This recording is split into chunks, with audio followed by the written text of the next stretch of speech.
Magandang umaga po sa ating lahat. Sino nga ba ang pinagpala sa mata ng Diyos? Sa ating pong unang pagbasa mula sa aklat ni Propeta Sophonias ay narinig po natin na ang pinagpala ng Diyos yung mga nagdurusa, yung mga dukha. Sa Hebreo, ang tawag sa kanila ay mga anawim ni Yahweh, anawim ng Diyos. At sa totoo lang, kaya sila pinagpala ay dahil sa gitna ng kanilang dinaraan ng kahirapan, pagpapakasakit, ay nandun pa rin ang Panginoon, hindi sila pinababayaan. Sa ikalawang pagbasa mula sa sulat ni San Pablo Apostol sa mga taga-Korinto, lalong ipinalalim po ang kung sino nga ba ang pinagpala ng Diyos. Binigyang diin ni San Pablo sa mga taga-Korinto na ang pinili niya ay hindi yung mga matatalino, yung mahuhusay, no? Pero yung mga hindi marunong, no? Para hiyain yung mga marurunong. At ibig sabihin, no, para sa mga taga-Korinto, yung sila na mga dating hentil, nagbalik loob sa Diyos, no, ay pinagpala ng Panginoon. Ano man ang kanilang katatayuan sa buhay, no, ay hindi dapat nila maramdaman, no, na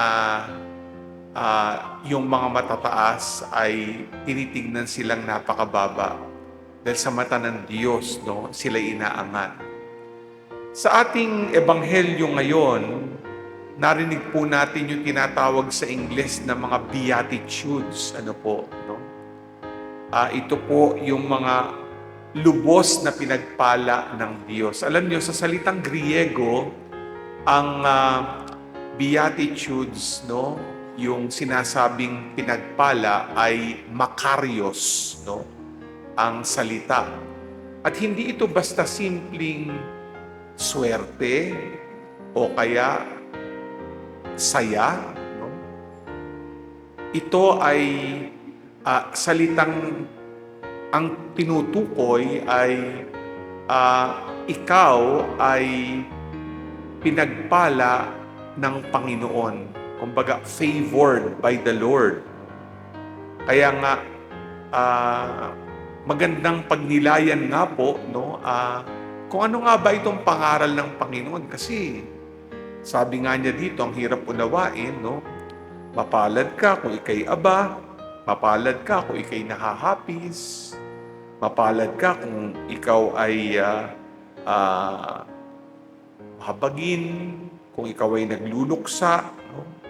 Mapalad ka kung malinis ang puso mo, gumagawa ka ng daan sa pakikipagkasundo, kumbaga, naging instrumento ka ng kapayapaan. Mapalad ka kung ikay pinag-uusig, no? Sa ngalan ng Diyos, sa ngalan ng Panginoon. Parang ang hirap unawain.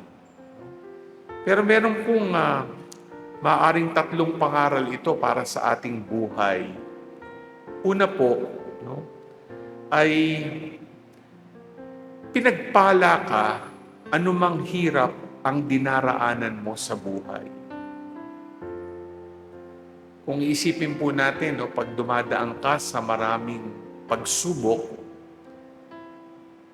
ang kalimitang nararamdaman mo, no, bakit nangyayari sa akin ito? Bakit ako nahihirapan sa oras na ito? Bakit ako nadapuan ng ganitong sakit? Bakit wala akong pera? At pag-iisipin natin, no, sa gitna ng lahat ng yan, magandang unawain na hindi pa una ang buhay naman ay hindi nawawala ng pasakit. Tayong lahat ay dumadaan sa maraming problema o krisis ng buhay. Walang taong walang problema. At magandang unawain, kaya ito'y pagpapala ng Diyos dahil kapag dinaraanan natin ito, marami tayong natututunan tungkol sa buhay, hindi ba? Balikan niyo ang inyong mga karanasan nung kayo dumaan sa hirap o mga pagsubok at ngayon nakakatayo na kayo sa dalawa niyong paa, nakakapagsimba kayo. Di po ba ang natututunan natin ay yung katibayan ng kalooban, lakas ng loob, no? Natuto tayong maging mapasensya, no? Natututo din tayong humingi ng tulong sa ating mga mahal sa buhay at kapwa dahil hindi natin kaya lahat. Kaya, sa totoo lang, kaya pagpapala ito ng Diyos, tayo po'y tumutubo, umuunlad bilang tao at Kristiyano. Ikalawa po, no?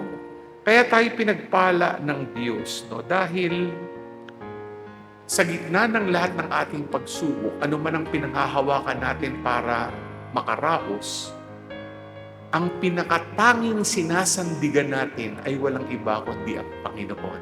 Hindi po ba? Dala ng ating pananampalataya, pananalig, alam natin, no, na pinagpala tayo dahil ang sandigan natin ay ang Diyos. Wala nang iba. Marami mga pagkakataon, parang ang dami nating pinanghahawakang seguridad para makalampas sa maraming pagsubok sa buhay. Pero pag-isipan po natin, sa bandang huli, sa Diyos mapapanatag ang ating kalooban. Di ba pag tayo nananalangin, kahit papano, nagkakaroon ng kapayapaan yung ating puso, anuman ang dinadaanan natin sa buhay. Nasasabi natin, bahala ka na Lord. Alam ko, nandyan ka. Lord, nagtitiwala ako na itong pinakamalaking dagok sa aking buhay, hindi ako ang kalutasan, kundi ikaw. At yung ikatlo, pinagpala tayo ng Diyos dahil ang ganda po ng sinabi sa ating ebanghelyo, ang kaduktong po, no, nung sinasabing pagiging mapalad. Dukha ka man, nagluluksa ka man, inuusig ka man. Sabi dito, no, ay matatamo mo ang kaharian ng Diyos. Ano ba ang nais mong tamuhin sa buhay? Kayamanan? Kasarapan? Kapangyarihan? Pinapangaral ng Panginoon na sa ating buhay bilang mga binyagan, ang ating mimithiin ay ang langit, hindi ba? Kaya nga totoo nga ito, no? Dahil sinasabi niya,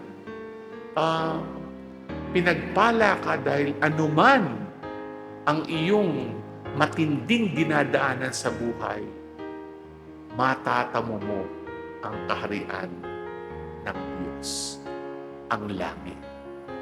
Kaya nga po mga minamahal na kapatid, napakaganda po ng mga pangaral, no, ng ating mga pagbasa ngayon.